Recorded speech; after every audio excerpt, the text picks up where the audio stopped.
File Explorer not responding in Windows 11 fix. Hey everybody, welcome back to the channel. In this video I'm going to guide you through the steps on how you can solve if the File Explorer is not responding in Windows 11, so make sure to watch the video till the end. So your file manager or the File Explorer app is mostly where most of the jobs happen whenever you're replacing or renaming something, and if itself is not responding, so let's say it says not responding over and over again, one thing you can try to do is you just need to come to the taskbar here, right? So look for out the empty space in the taskbar and right click, then you'll find the option called Task Manager. So select Task Manager.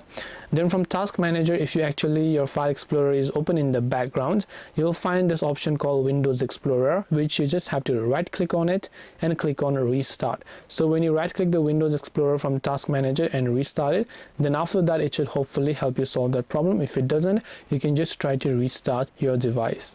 This way you should be able to solve File Explorer not responding in Windows 11. Hope this video was helpful. If you have got any questions, feel free to also leave them down below. Thank you for watching till the very end of this tutorial, and see you soon in the next video.